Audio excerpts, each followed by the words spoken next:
When it comes to endoscopic ultrasound, successfully navigating the pancreas really comes down to one thing: mastering your roadmap.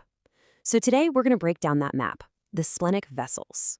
We'll see exactly why the splenic artery and vein are the essential guides you need to confidently visualize the pancreatic body and tail. So here's what we've got on tap. First, we'll cover why these vessels are our roadmap. Then, we'll navigate two different paths: the splenic artery and then the splenic vein. We'll also cover how to tell them apart, which is key. And finally, we'll talk about the landmarks that confirm you've actually reached your destination, a complete exam. All right, first things first. Before we even think about tracing any lines on the map, let's really get why this map, the splenic vessels, is so incredibly important for the whole procedure. As an endosonographer, you're constantly asking yourself this one crucial question: how can I be absolutely sure that I'm mapping the entire pancreas, especially those areas in the body and tail that are notoriously tricky to visualize? And the answer? Well, it lies right here, in these two structures. The splenic artery and vein are your constant, reliable anatomical guides. So stop thinking of them as just vessels. Start seeing them as the highways that are going to guide you through that whole pancreatic landscape with real precision. So let's start with the first path on our roadmap, tracing the splenic artery. This vessel is our guide, our North Star for defining the superior border of the pancreas. Okay, so the process here starts with three pretty clear steps. First up, you've got to find your main reference point, the descending aorta right at the gastroesophageal junction. From there, you just trace it distally until you see the celiac artery branching off. And that's your starting block.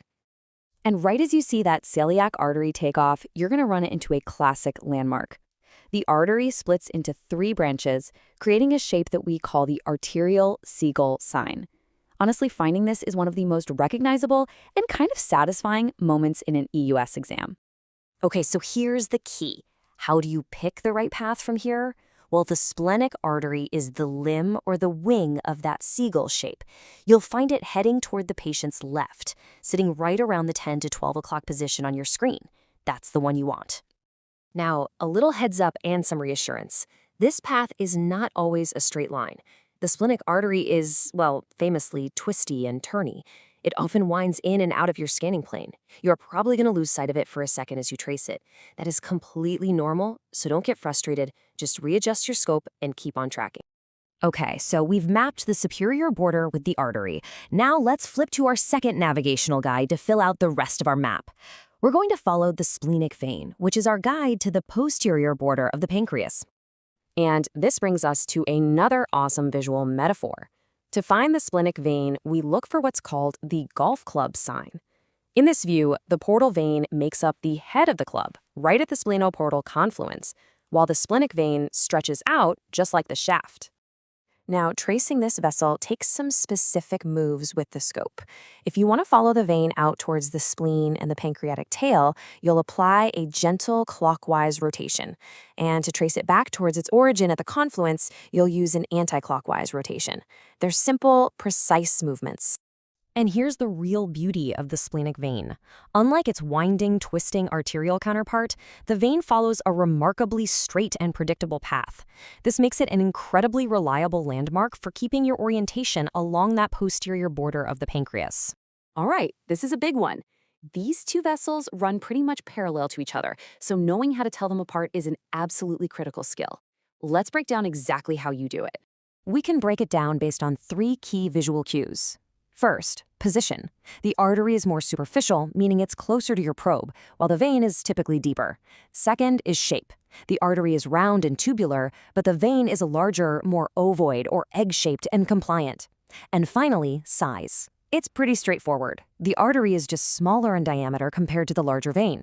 But if you are ever in doubt, Doppler is your definitive confirmation. It's your tiebreaker. When you put the cursor on the artery, you'll see a classic pulsatile arterial waveform with those peaks and valleys that sync up with the heartbeat. The vein, on the other hand, is going to show a continuous, low-velocity flow, the hallmark of venous return. There is just no mistaking these two patterns.